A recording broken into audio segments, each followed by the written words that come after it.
Hi, I'm Wyatt. And I'm Grace. And you're listening to our dad and your host of the Vacation Rental Revolution podcast. What's up, guys? Welcome to our live training today. Hopefully everybody can hear me okay. One of the things I haven't figured out how to do is actually look at the chat while I'm doing this. And so I apologize about that, but we're going to get started today. We're going to talk about the long game and investing in vacation homes. We've got some questions that some of you have sent in, and so I'm excited about that as well. We're going to go through those, but today let's start off by jumping in and getting inside of the training. One place I'm going to really quickly look is just to see if I can see the chat. I think I can see some of the chat, but maybe not. If they pop up.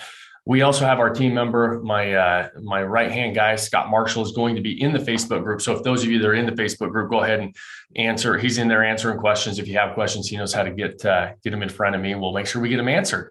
And so let's get started today. I'm going to share my screen so you guys can see a little bit of an outline of what we're going to be covering here, and as we dive into the long game of vacation rental investing. So let's get started right away. So first of all, what we're going to cover is some of the questions you should really be asking yourself before jumping into the vacation rental game. There are a number of questions, if you're in this for the long haul, that you really should be asking yourself. We're going to go through some of those and just really uncover what you're getting into. And then we're going to start talking about planning your attack as you get into the game and you are committed to this game.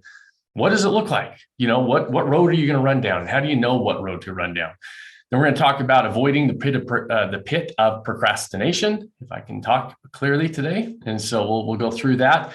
Then we're going to talk about a concept the Navy SEALs all talk about, and that is slow is smooth, smooth is fast, and how that's very applicable as we're going down investing in something or anything that is more of a long game. And then really what we can do to execute on that plan at warp speed to really accelerate the progress that all of us want, right? We want to do things sooner rather than later. So we're going to talk a little bit about that. So let's dive into the questions to ask yourself. The first question you really want to ask yourself is, are you in this for the long haul? You know, a lot of people experience these short bursts of excitement or curiosity around vacation rental investing, but inevitably they get stuck at the key points along the way. And if that's you, and like a lot of people, is really, you have to understand that this is a long-term process. I know these are called short-term rentals. But these are not short-term investments. If you're not committed for the long game, you really shouldn't even consider jumping in. This is a long game. I always say vacation home investing is a process.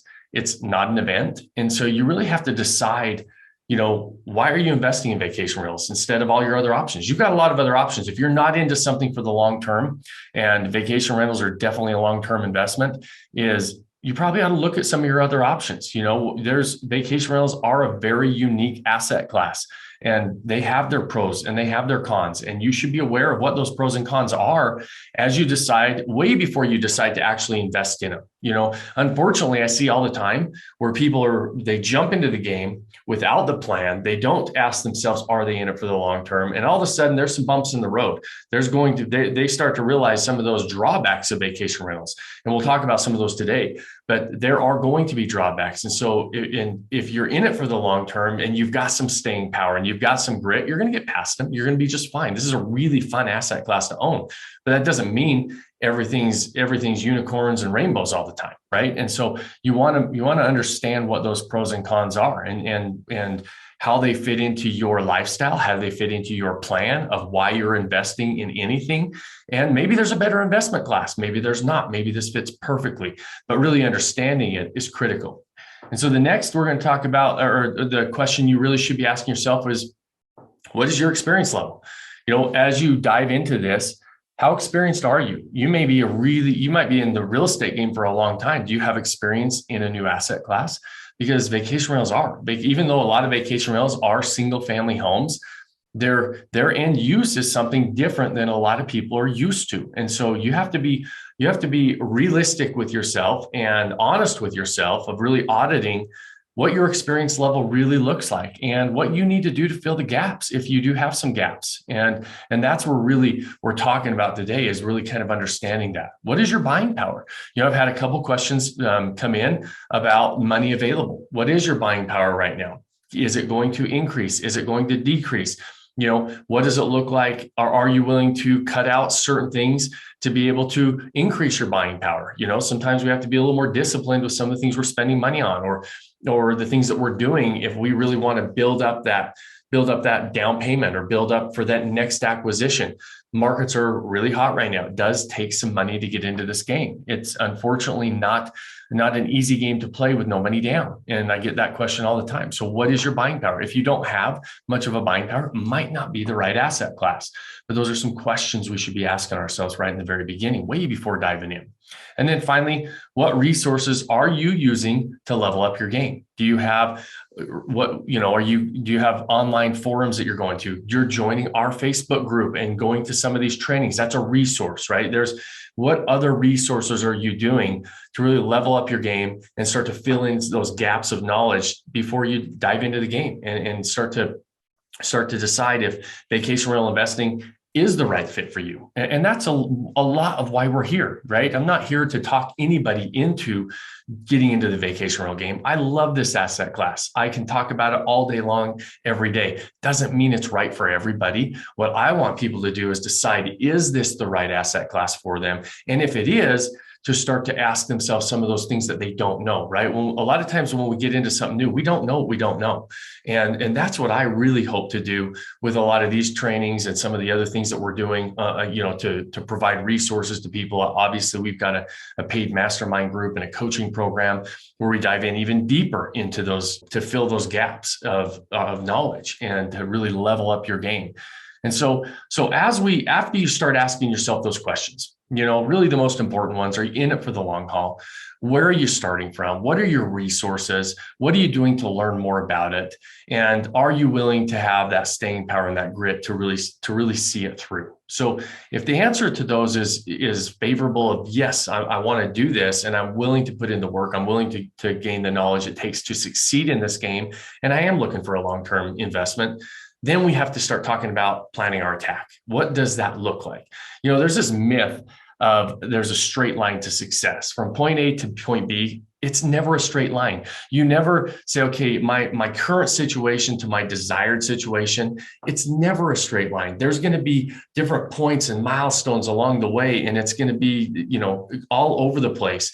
And really, even with a great plan of attack, we want a good roadmap or blueprint to follow, and giving you a really good plan of attack that keeps you as close as possible to the straight line, right? That really accelerates your progress. And that's what we have to understand is it's never a straight line attack. A lot of people say, hey, I want to buy a vacation home. I've got money. I'm going to go buy something. But they forget about a lot of the things in the middle. And they forget about some of these things that they have to do. And what happens is you can get really far off of that straight line. And so we have to understand it's not a straight line. Our goal is to keep it as close to the straight line as possible. When a plane flies anywhere, they say that it's off course almost the whole time. It's constantly course correcting. If they've got the straight line or the path that they're following and it gets a little bit off, and the autopilot brings it back and it overcorrects and it corrects back. And so they try to keep it close to that straight line, but it's almost always correcting.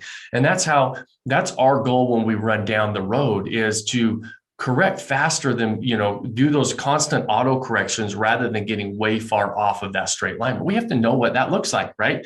Most people understand where they're at, where they want to go, but they really struggle to fill in those milestones along the way. Because a lot of times, like we said, you don't know what you don't know right now. And so those milestones aren't even something you're thinking about.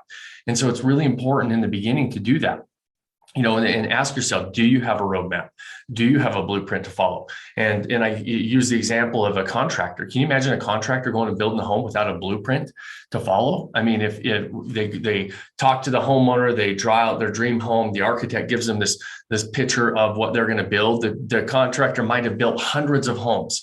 But if he doesn't have a detailed blueprint to follow, even as skilled as he is and as many homes as he's built, if he has a blueprint to follow, he's going to get there a lot faster. Even a very skilled contractor might have to figure out every step along the way. It's going to be a lot slower without a blueprint to follow. If not, if you're not very skilled, it's going to be almost impossible. You're just going to start spinning your wheels. It's like, okay, I know where I'm at. I know what I want to build, but I don't quite know. I don't have the plan here. If I don't have a plan, it's going to be really difficult to get that end result. Same type of a thing. What about going on a trip? If I live in California, I say, hey, I want to drive to New York, and I just need to head east. That's without a map, you'll never get to New York. How many roads and freeways and stops along the way you have to go through to get to New York from California? You have to have a roadmap or you'll never get there. Right now, a lot of us have GPS and it gets us there a little faster, but it's still that map. That's what we have to have, that plan to follow. And vacation home investing is no different. You really should have a plan laid out in the beginning before you get into it. Right. And start to understand how you're going to get there. And what happens and how we avoid that pit of procrastination that I talk about is there's a little graphic for those of you that can see it. And those of you that can't, I want you to visualize where you're at today. And then think about where you want to get. What does the vision look like? Maybe that's one home, maybe that's two homes, maybe that's three homes, whatever your vision of your vacation rental portfolio looks like. You've got where you're at today, and you've got this idea and this vision. And your vision is down the line. In between that idea and the vision is a pit, right? Imagine this gap that you have to fill, and there's a pit there. And as you go down and walk toward your vision and start to move towards your dreams, this happens with everything, not just vacation home investing. We inevitably start to ask questions of how are we going to get there? How are we going to do this? Well, guess what? The how sometimes is really complicated. Sometimes we don't know the how. And so we start to ask questions of how, and we start to get answers when we start to look into the how, and we start to realize, man, this is pretty complicated. This is pretty hard to do. And so inevitably, we start to slide down into that pit. And as we ask more how questions, we get more and more frustrated. We get more and more, we feel like there's more and more roadblocks because we're trying to figure this all out on our own. And so ultimately, that's why I call that the pit of procrastination, because ultimately you're going to throw in the towel and you're going to say, hey, this is a little harder than I thought. This is a little bit more work than I thought it was going to be. I think I'm just going to go back to what I was doing. And so people end up putting it off what they say they want to do. And that's building and moving toward their vision. An easier way to do it is as you start to move toward your vision and towards your dreams and towards your goals, start to ask yourself, who can help me get there? There's milestones and steps along the way. And you ask yourself, who can help me get to that next step? Is it, in vacation home investing, there's dream team partners. You're going to have a realtor. You're going to have a finance partner. You're going to work with management companies. You're going to understand, like myself, I'll help you with that process. There's people you can ask questions along the way to say, okay, I'm at this step. I'm at step one. What does step two look like? There are people who know what step two looks like and can help you get to step two. If you ask somebody how to get to step 10, that's a little more difficult because you didn't go step 2, 3, 4. This is a process. As you're going down any road, start to ask who can help you. Think about the contractor we talked about earlier. And if a contractor, so you start to ask those who questions, you start to say, okay, those questions start to get asked, and then also you start to build a bridge across that gap, and you avoid that pit of procrastination. So if I'm a contractor and I hire a general contractor to build me a home, that general contractor doesn't typically build the home. He knows how to build the home, but he's got electricians and engineers and plumbers and roofers and flooring people, all these different people that he knows who to plug into each step along the way. And he knows exactly what steps to take. Okay, at first I need the engineer and the architect. Then I'm going to get the foundation person. Then I'm going to get the framer. Then I'm going to get the electrician and the plumber in there. Then I'm going to put the roof on it, right? So he's going to plug in those gaps with who along the way. And it makes it a lot easier for that general contractor to get from talking to me as the end buyer of this home and builder. I want to build a home. I call the contractor because the contractor knows who to plug into all those gaps. And ultimately, I get to my vision of a brand new home. Think of me maybe like as your contractor, your general contractor in the vacation rental game. I don't write your loans. I'm not going to find the houses for you realtor wise, but I'm going to show you how to underwrite deals. I know what software tools we use. I know how to connect you with the right lenders, all of those different things. And so you want to find somebody as kind of the general contractor of whatever you're running down. That's usually a mentor or somebody that's been there before. There's a lot of people giving advice online. And there's a lot of great information online. My only hesitation to that, or a little warning to that, is to say, just make sure that the people you're listening to have been where you want to go. If I'm hiring a general contractor, I'm hiring one that hasn't already built some houses. I want to hire somebody that has a house built. And same as when you're getting advice on anything. If I'm going to go run a marathon, I'm not going to talk to somebody that's never run a marathon. I'm going to talk to somebody that's run a marathon and figure out the steps along the way. And so that's the concept of who, not how, and how you really avoid that pit of procrastination. And so then you want to really start with your step-by-step plan. And this is I want to give you an introduction to what a step-by-step plan looks like, at least in my view of the world, right? My view of the world is step one is you're planning everything out. Step two is you're understanding what you're getting into, right? Those should be the first two steps that we talked about before. Plan out the road ahead, plan where you want to go. Where am I at today? Where do I want to go? Understand what you're getting into. Understand what vacation rental ownership looks like, the pros and the cons of it. Next, you're going to move on and you're going to say, okay, I'm going to locate the property. I'm going to select my location.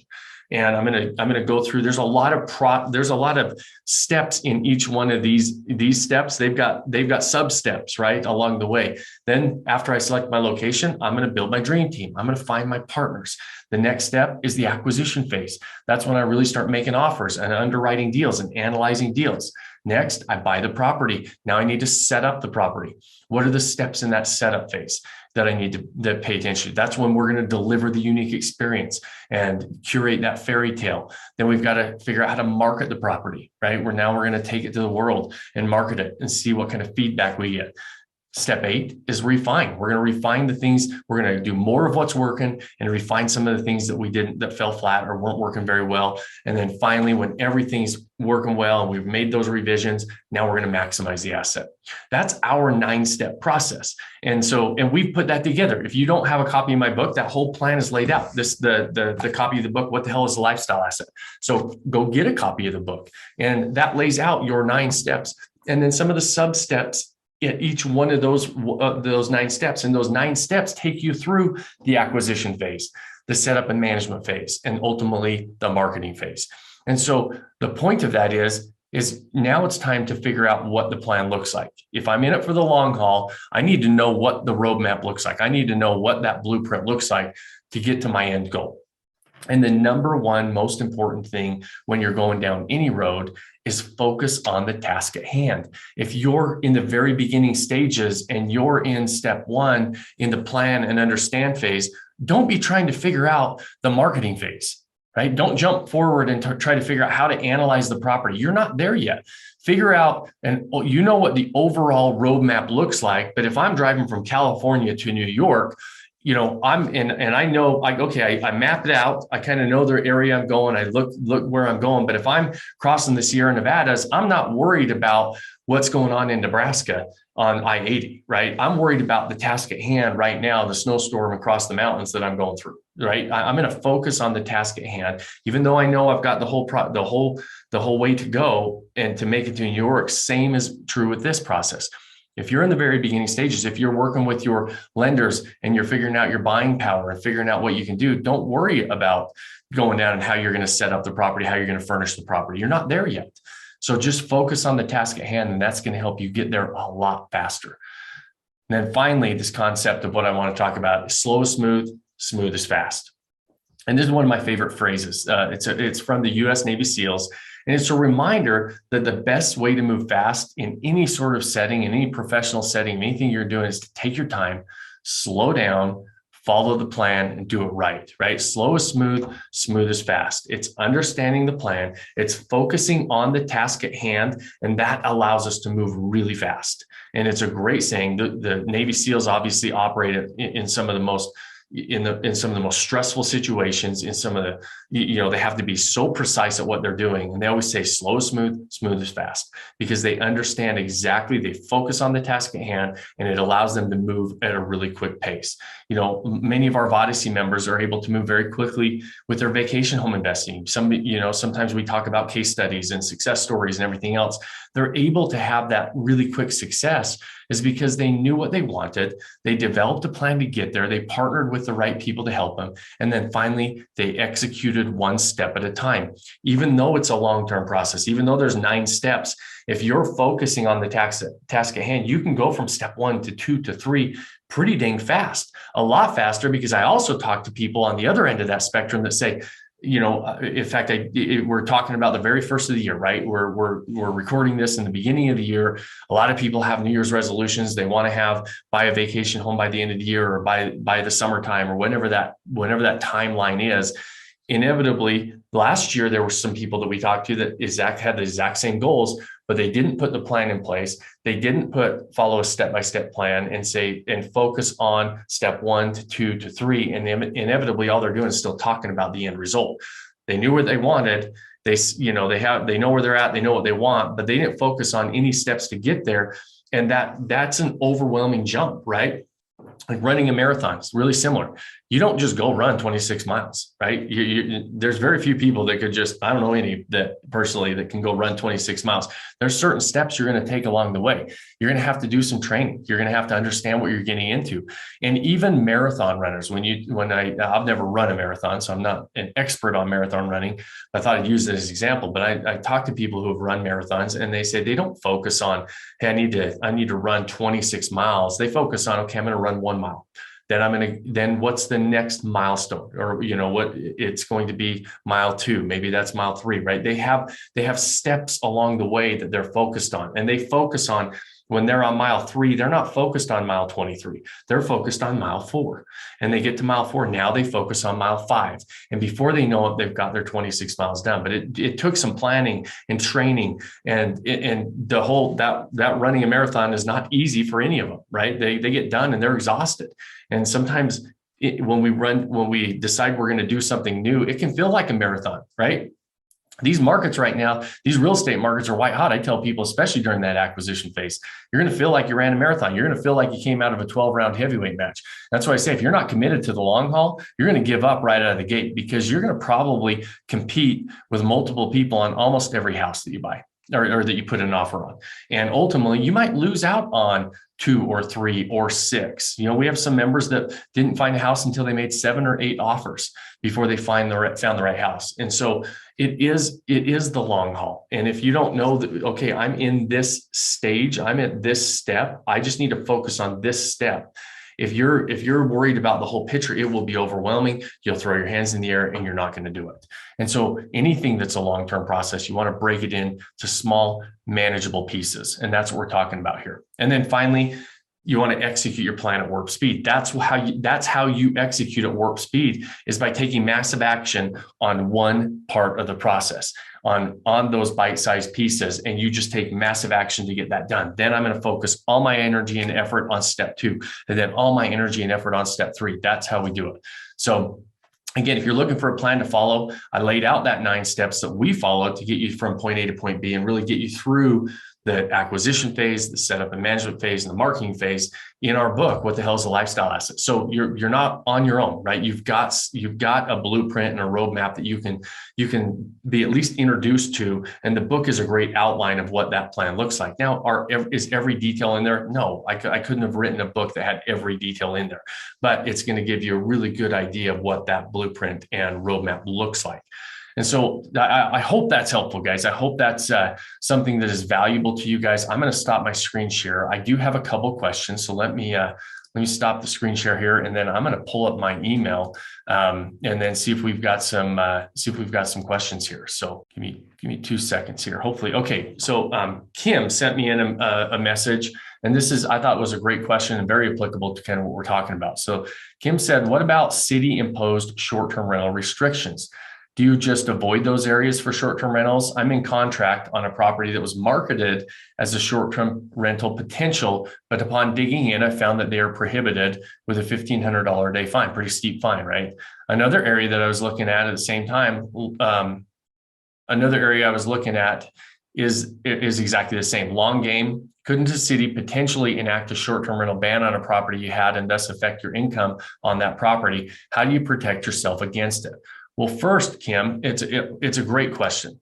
The first thing I would say to that is, during that planning stage, and when you're going to plan out what you want. And let's say you selected city A, and this is the location we chose. As we start to go through that partner section of that acquisition phase, the very next steps in there are going to be to look at what rules and regulations are in place. Because this is a very mainstream asset class at this stage. And 10 years ago, there were very few restrictions on short-term rentals because short-term rentals really weren't classified as its own asset class. Now it is. And so there are many cities, there are many areas that have restrictions on short-term rentals. Most of the citywide restrictions are typically in some of the urban areas because of the housing shortages. And just because something is marketed as short-term rental, you can't trust that like the listing agent or somebody else is going to give you accurate information. We definitely do avoid those areas that don't allow it. Now, there are some areas that are very restrictive to specific areas and property types that you're allowed to short-term rent. There are some areas that are very short-term rental friendly. When we're in our location section, those are the things we're looking at. Is this a short-term rental friendly area or is it not? Now, and so you want to identify that first. And because if you get to the stage of going under contract and locking a property up because you thought you could do it, that's just a matter of you didn't check that box before you went under contract. You want to check those boxes. And yes, you do want to avoid those areas. There are areas that this can be very difficult to do short-term rentals in. Now, that being said, there are areas I hear people say all the time, oh, you can't do it in area B because they've got all kinds of restrictions. I have properties in areas that have very strict restrictions, but I understand the rules. When I'm in that locate section, I'm looking at exactly what the rules are and how I can either fit in them or not fit in them. Another way to not do your research is looking on Airbnb or VRBO. I have a lot of people that tell me, well, I live outside of Salt Lake City, Utah. I live up in the mountains in Salt Lake by the ski resort areas, but Salt Lake City does not allow short-term rentals. But if you go on Airbnb, there's a whole bunch of short-term rentals on Airbnb. That doesn't mean they're operating legally. Airbnb doesn't police it, but those people they might get away with it for a long time. They might get shut down tomorrow. In your case, like there's $1,500 a day fines for short-term rentals that are violating the rule. Well, you might get away with it, you might not. That's a pretty steep fine. I'm not taking the chance there, right? So I'm looking for areas that allow short-term rentals. So yes, we do avoid those areas. Now, to your question of can it change on you? It's unlikely to change if it was allowed. So if short-term rentals are allowed in an area, if they change it and say, now we're not going to allow it, what they typically will do is they will grandfather in those people that are operating legally. They're not going to grandfather you in if you didn't have a license and a permit to do it. If it's an area that is a gray area, right? So I look for areas that have a yes or a no, right? So a no means I avoid them. A yes means I feel comfortable. I can get my permits, I can get my licensing, and I can operate legally.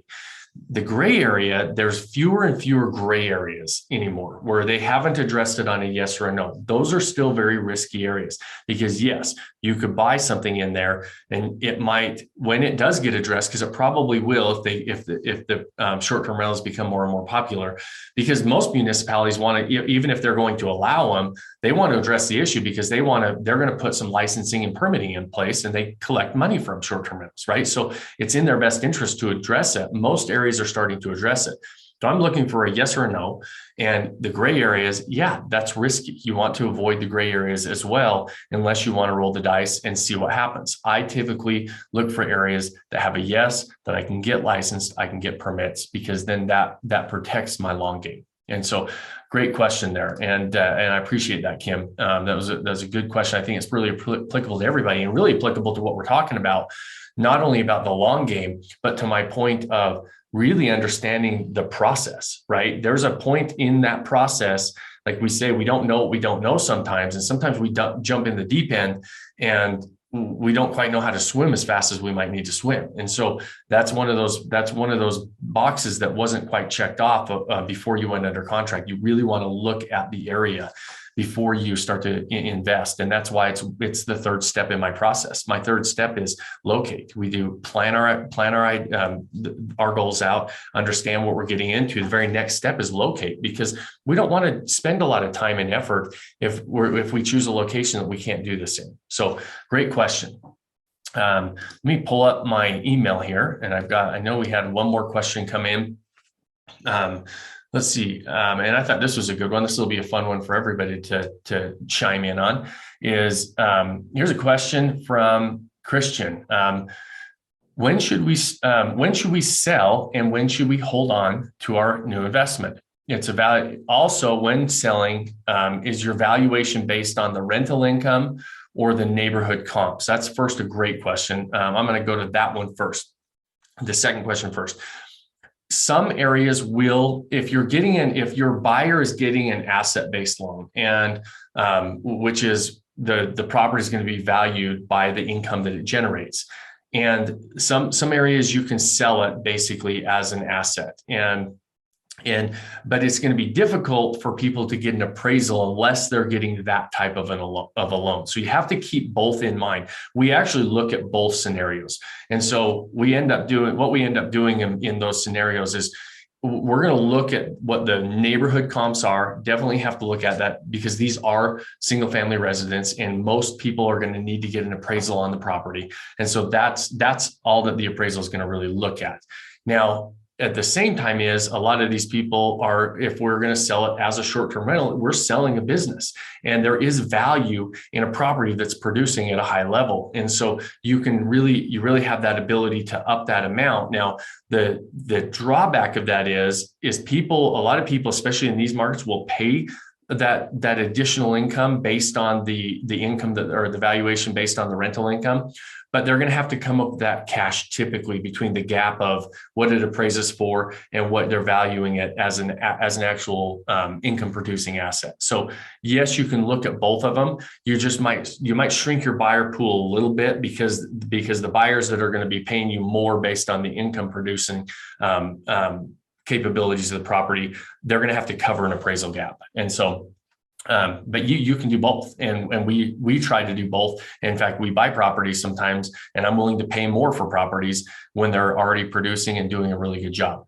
Second is, when should you sell? When should you hold on to it? So this comes down to, Christian, what are your property goals? So there's not a right or wrong answer. What I always tell people is, why did you buy the property? What are the goals? And what are you going to do with the money when you sell the property? And so you have an example here, which is you have a really good property. It looks like we bought our cabin at $149,000 in mid-2020. It grossed $50,000 last year and will likely do a little more in 2022. I'm debating selling it at around $300,000, which is where the comps are at. Also wondering if I should just hold on to it. So I'm going to unpack that a little bit for those people that aren't used to what kind of income properties typically produce. So typically, you guys, a property's break-even dollar amount is about 10% of the acquisition. So in Christian's case, he bought the property at $149,000. His break-even point is probably about $16,000 to $18,000 a year. Anything beyond that, he's making money. Well, he grossed $50,000 last year, probably going to do a little bit better than that this year. So this is a very profitable property. You're getting crazy returns. This is one of those home run properties that we see as far as the return on investment. So on the flip side of that, the market's been hot and he's doubled his money. Bought it for $149,000, could sell it for around $300,000. So he could double his money, put $149,000 in his pocket. So what does he want to do? So Christian, it really comes down to what your property goals are.